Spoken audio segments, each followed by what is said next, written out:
Hello everyone, welcome back to my new vlog. तो मैं हूँ बाबा के नगरी खाटू श्याम। तो मैं कैसे यहाँ तक पहुँच पाई, कैसे दर्शन कर पाई बाबा का, तो इस वीडियो में वही मैं बताने वाली हूँ। तो चलो वीडियो को स्टार्ट करते हैं। तो हम बैठ चुके ट्रेन में। गाइस, हमारा सीट कंफर्म नहीं हुआ था तो हमें जनरल कोच से ही जाना पड़ा, लेकिन कोई बात नहीं भाई, हमें बाबा का दर्शन करना था, हम कैसे भी जा सकते हैं। लेकिन यहाँ पे भी कोई दिक्कत नहीं था, हमें आराम से सीट मिल गया। सब बहुत कंफर्टेबल बैठे हुए थे। जितने लोग आपको दिख रहे हैं ना, ये सब लोग बाबा के नगरी ही जा रहे हैं, मतलब बाबा का ही दर्शन करने के लिए जा रहे हैं। और सब इतने अच्छे से भजन कीर्तन कर रहे थे, आप ये चीज खुद सुन लो।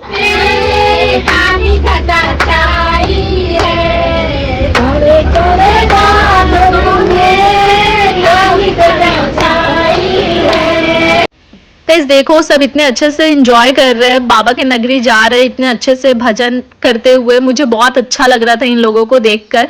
मुझे भी बहुत अच्छा फील होने लगा कि चलो, मतलब मजा आ रहा था फिर देखकर उन लोगों को। मैं भी उसमें शामिल हुई। फिर उसके बाद मैं वहां गई तो मुझे एक आंटी दिखी मेहंदी लगाते हुए, और मैं मेहंदी नहीं लगाई थी। तो फिर मैं आंटी से मेहंदी मांगी तो मेहंदी भी खत्म हो चुका था। तो जो भी मुझे मिला मैं उससे अपने डिजाइन बनाना स्टार्ट की। डिजाइन क्या ही बन सकता था इतने कम मेहंदी में, लेकिन फिर भी मुझे जो समझ आया मैं वो डिज़ाइन बनाई। आप देखो इसको।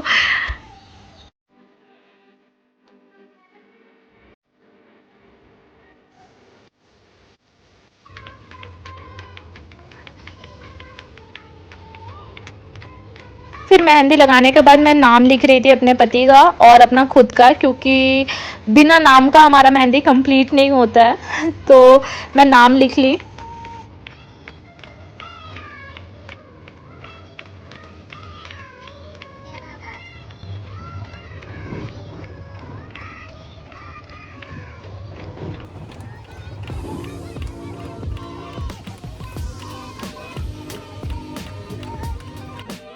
तो गाइज हम रिंगस पहुँचे। रिंगस पहुँचते ही हमने कैब बुक किया, फिर हम अपने होटल आए। यहाँ पर आते ही नहाया धोया, फ्रेश हुआ, मैं मेकअप किया, आप देखो। और ये लड़का रेडी होके कैसे फ़ोन चला रहा, हर टाइम ये सिर्फ फ़ोन चलाते रहता है। मेरा कोई व्लॉगिंग में हेल्प नहीं करता, बस यही हेल्प करता है, बस गेट लॉक कर देता है। तो इसने गेट लॉक किया, फिर हम वहाँ से निकले। निकलने के बाद जब हम बाहर निकले तो हमारा हालत हो गया ख़राब, क्योंकि काफ़ी ज़्यादा गर्मी था और बहुत ज़्यादा धूप था। और इस वीडियो में मैं आपको एक बात और बताना चाहूँगी कि जब आप यहाँ पहुँचना, रिंगस जब पहुँचना, तो वहाँ पे किसी भैया के बात में मत आना, क्योंकि वो आपको बहुत अंदर तक ले जाकर एक होटल प्रोवाइड करा देंगे, जहाँ से ना आप आ सकते हो ना जा सकते हो। जिस तरीके से भैया हमारे साथ किए हैं, मैं क्या ही बताऊँ, छोड़ो, इग्नोर करो। लेकिन इस बात का आप ध्यान रखना, अपने से होटल बुक करना। फिर हम पहुंच गए तोरण गेट। तोरण गेट पहुंचते ही जो यहाँ शांति और खुशी मिल रही थी, उसका कोई जवाब नहीं था। आप देखो, इतना ज़्यादा भीड़ हो रखा है यहाँ पे, इतने धूप में भी हर तरफ सिर्फ लोग आपको दिखाई दे रहे हैं। और ये देखो, ये एक झूले जैसा था, इसको क्या बोलते हैं पता नहीं मुझे, लेकिन यहाँ पे सब बैठकर फ़ोटो वीडियोस बना रहे थे। और गाना भी आप सुन सकते हो, बैकग्राउंड म्यूज़िक जो बज रहा, बहुत अच्छा लग रहा था, बहुत अच्छा साउंड कर रहा था और बहुत अच्छा लग रहा था। यहाँ पर आते ही बहुत शांति मिल रही थी। सिर्फ हर तरफ जय श्री श्याम का मतलब आवाज़ गूंज रहा था। जो भी आ रहे थे जय श्री श्याम कर रहे थे। मुझे बहुत अच्छा फील हो रहा था सुनकर। फिर उसके बाद मैं तिलक ली। तिलक लगाने वाली जो दीदी थी ना, मैं क्या बताऊँ, परेशान करके रख दी थी मुझे। मैं बोल रही थी एक फ़ोटो ले लेने दो, वीडियो ले लेने दो, फिर भी उन्होंने इतना परेशान कर दिया कि सबसे पहले हमने तिलक लिया।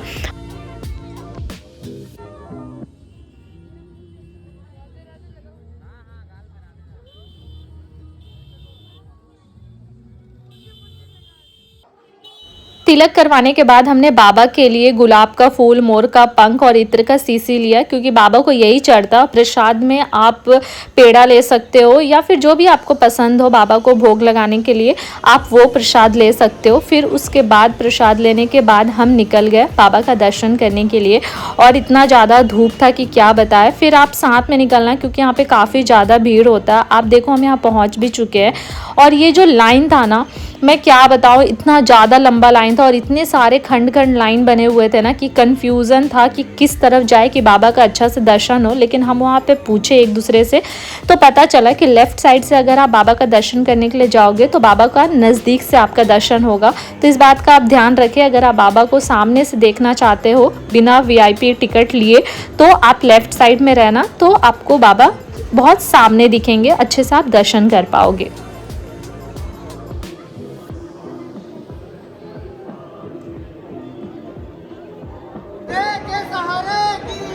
गाइस काफ़ी देर लाइन में हम लगे हुए थे और फाइनली वो टाइम अब आ गया था जब हमें बाबा का दर्शन होता। तो गाइस जब मैं बाबा का दर्शन की ना, मैं वो भूल गई जो मैं सोच कर आई थी बाबा से मांगने के लिए, और बहुत शांति मिल रही थी। जय श्री श्याम बोलो और कमेंट करो। फिर उसके बाद हम वहाँ से निकल गए श्याम कुंड के तरफ। जो खाटू श्याम मंदिर है ना, वहीं पे श्याम कुंड भी है। तो हम वहाँ पहुँचे तो सबसे पहले वहाँ पे हमने अपना खुद का घर बनाया। कहा जाता है अगर आप खाटू श्याम आए हो तो यहाँ पर अपना खुद का घर बनाना मत भूलना, क्योंकि अगर आप यहाँ घर बनाते हो तो आपको अपना खुद का घर बहुत जल्दी बन जाता है।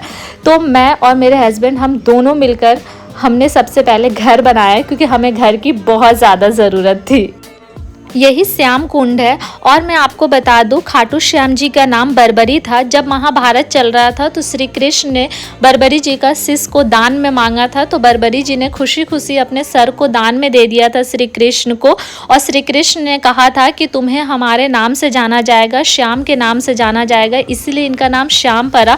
और मैं आपको ये भी बता दूं कि यहाँ पे इसका नाम श्याम कुंड क्यों हुआ, क्योंकि जब महाभारत खत्म हो गया तो बाबा का सर को जमीन में दबा दिया गया। तो बाबा का सर जो है खाटू में आ मिला। वहाँ पर एक गाय हमेशा दूध बहाया करती थी।